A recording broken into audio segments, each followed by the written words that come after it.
of what's happening with the lack of access to fertilizer. So livestock will have less to be fed with, not just living souls. So as you begin to see, as I said, it's going to be subtle at first. It's going to become less and less subtle, and folks are going to become more and more belligerent, like I said. So less crops, and eventually you're going to see less livestock. So for those that consume flesh, less livestock is going to have consequences for them. So less flesh, less vegetables and fruits and things of this nature. Well, we saw all this coming and we prepared. So we stockpiled over 70 different types of non-GMO seeds. We have a large amount of them on both sides of the ocean. Since we were on both sides of the ocean, we didn't have a choice. So we took the steps. We put things in place and did what we have to do. I'm not going to say it's been smooth. However, we did what we had to do. Now, most of us are a vegetarian, and some are like me, vegan. So the lack of flesh not really going to hurt us that much. And because we took steps, we'll be fine. We gotta do what we gotta do. It's not going to be a walk in the park, as some would say. However, we'll get through it. And given how we have grown over the Earth years, it wasn't rushed and it was organic. So when we, it's been 12 Earth years and counting now, we got operational in this Naga district. We started out with 60 households. And the most elderly among them was, I think, 40, 41, something like that. Of the first 60 households we had on the ground in the Naga district in Sector 4, most of them, like 80% of them, had a college degree, as some would say, undergrad. 6 of them had engineering degrees. 6 of them had master's degrees. And then Bur-Fari, or in English, regional governor, did his thing. We got operational outside of the Mohenjo-Daro car. Now, when I first did a video to welcome new nationals there, I did it in Wolof. And it was like, Imperial-Majesty, we don't speak Wolof. I'm like, wait, what? That was surprising. And then when we get operational out in the new command areas, turns out they speak a language I had never even heard of, Serer. And when we got the war distillation system, the second unit, we had one for the Mohenjo-Daro car. We got a second unit for out in Garane or Takamak or Bakindieke, or those are the first 3 villages. So it's one of those. Anyway, we know that distiller is in Bakindieke now. I don't think it actually started in Bakindieke. Well, anyway, we literally had the non-GMO seeds on station in the Naga district, the wood distillation system, and we started growing food. For the nationals there, they said, all right, so when we said that they were included in our fiscal budget law because they're Amexem-Moor-Empire nationals, and they started training, I thought the training would be in French since that's what they speak there. Turns out, no. Bur-Fari is teaching them in English. I was surprised to learn this when we first found out. However, once we went through that first growth cycle and had the harvest there, everyone on both sides of the ocean were very happy that we were coming together and we were congealing. So literally, at the Haduna, or Fasu-Fa-Fa, we were binding, we were uniting, we were having a union. One organic nation, the ocean no longer a barrier or a border, existing and functioning within the Constitutional-Monarchy of the Amexem-Moor-Empire. inside the imperial government operations within the rigors of the Amexem-Moor-Empire Constitution, saying we would do so in a fiscally responsible manner. And on both sides of the ocean, this is what we were coming into as one. And it was great. And then there was, Your Imperial Majesty, may we have a store? And Moor-Mark built a store. Next thing I know, we're in another village. I'm like, we are? All right, we'll work on that. And then, months after the fact, I find we're in the 5th village. Next thing I know, we have a population of 5,600 in this Naga district. I'm like, wait, what? What's going on? Our folks over here, on this side of the ocean, they move individually, not as a unit. On the other side of the ocean, nah.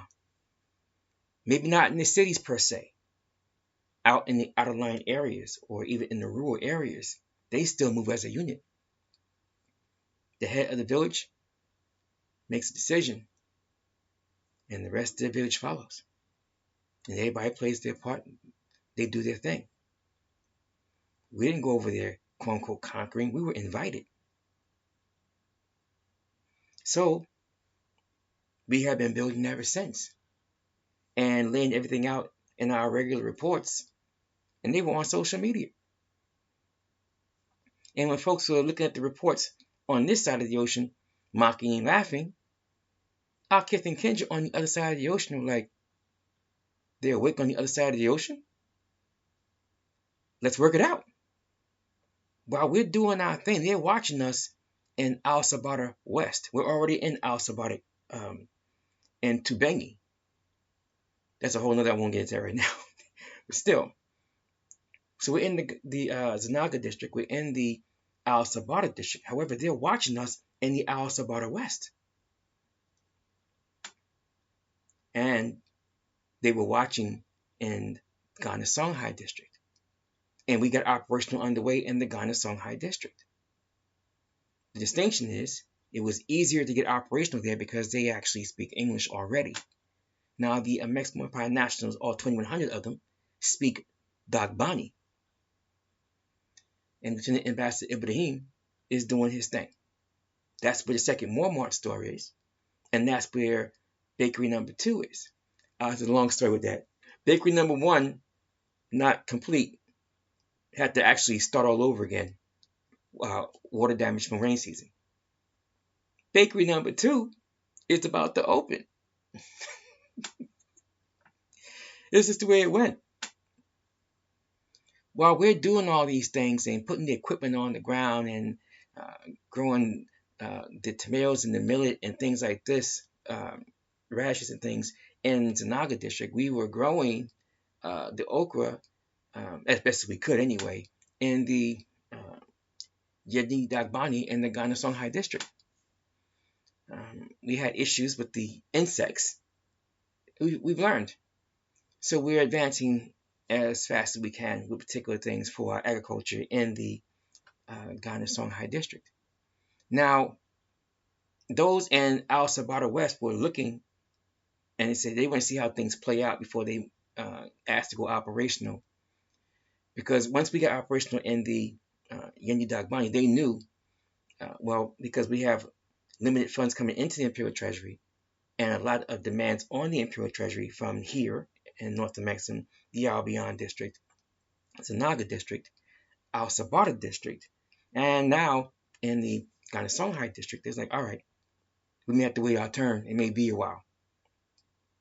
They hesitated, and I understand, and I actually give thanks for it. However, it wouldn't have mattered because next thing I know, the at the time Ambassador Superintendent, now Ambassador in Charge, Colonel Jeru says, would you like to have us go operational in Azania Matabili district? And I'm like,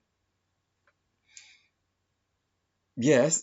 How are we going to make this work? I'll figure that with the Imperial Council later. But yeah, we can go for that. And then I found out what the numbers of the population would be, and my eyes bulged out of my skull. And I'm like, and they speak 6 different languages. Still gonna say yes, and we did. And we successfully grew cabbage there, and actually did so well. Everyone was paid. Funds made it into the regional treasury, and 5 ounces for the imperial treasury. 5 ounces. It wasn't a zero. We didn't take a loss. So yeah, we'll take that.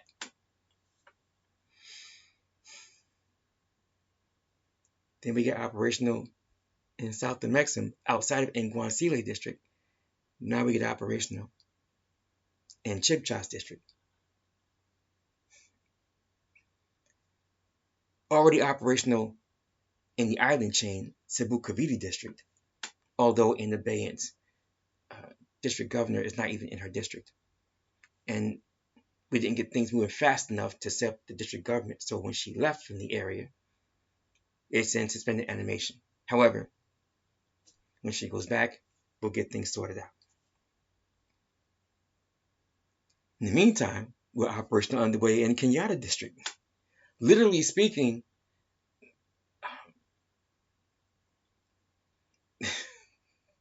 it happened so fast. So 8 months ago, I was approached about going operational in the Kenyatta district. 7 months ago, we're operational in the Kenyatta district. 6 months ago, the Department for the Agriculture has the 100 avocado trees in one orchard. Just under 2 months ago, we had the 100 apple trees in the apple orchard. In between those two things being made manifest, we get operational in a whole new command area, Yamambasa. So, Karadan City, and then Yamambasa. But how it all got started, Zanaga district. And how it got started, again, most folks use social media to work out their mental hygiene issues. Our reports were making their way onto social media platforms. And our folks here, again, some mocked it, most ignore. On the other side of the ocean, the first thing they saw was the video of us using our distillation equipment. The second video they saw was us minting our own money on our own equipment. That caused them to look at other things that we had. And they began to look at the governing structures, some of the departmental structures. They looked at the Department for Logistics, Imperial Water Agency, Imperial Learning Agency. They looked at the Department for the Agriculture. And when they saw the command structure, they were like, wait, time out. Toddy Mundio, which is the rank of a crop inspector inside the Department for the Agriculture. Toddy Mundio is Wolof. So, who's this? Who are they? They mint their own money. They take care of their own water source. They do this, that. And Haikoi, only farmer, all these terms from Wolof that are different ranks inside of Department for the Agriculture. That's what caused them to contact us.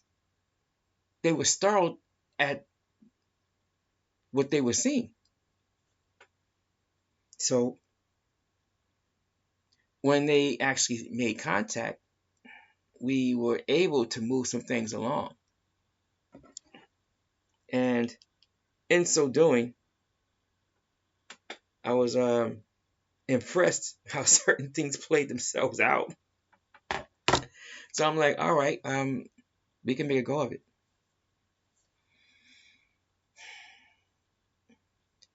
When I tell folks on our book list, you will see the mandatory reading.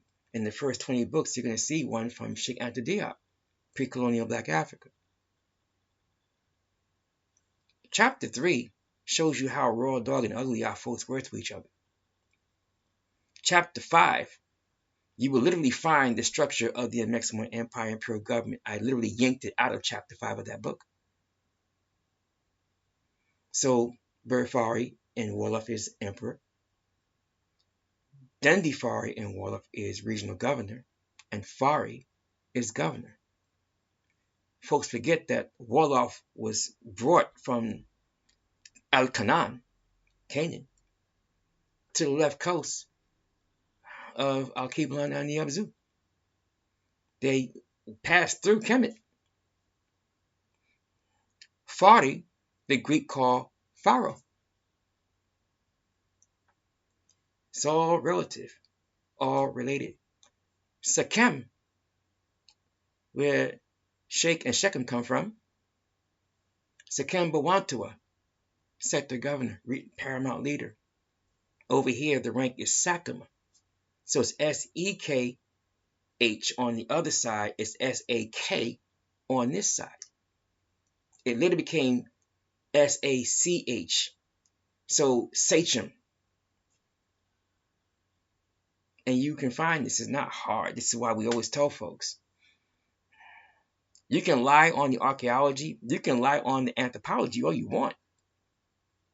The linguistics chop up your timeline and all the lies that you put to fit your timeline.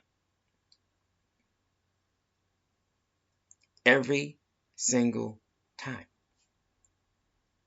So folks get angry when you point out that, literally speaking, what they call Arabic is nothing more than broken Wolof. Folks get in their feelings. They get attitudes. The problem is they can't get around the linguistics. And this is why if you put someone in a room and blindfold them and ask them what language they're speaking, they will say Arabic, and no, it's not. It's the mother tongue of that. It's Wolof. We as a folk are global in scope, not a new phenomenon. The Amexem-Moor-Empire was never designed to exist and function on one side of the ocean. And we don't. What's happening across this planet globally is going to be a train wreck. And when the smoke clears, we'll still be standing. Is it going to be fun? Absolutely not. It's going to be horrific. And we shall survive it. This is why we plan. This is why we govern. This is why we budget. This is why we implement said budget. And this is why we train. And train. And train some more. You know the drill. And when we all get tired, we train some more. And this is why we have so much on our reading list, because we also are reading intensive. You know the drill. We read, and we read some more. And when we get tired, we read some more. We read till our eyes bleed.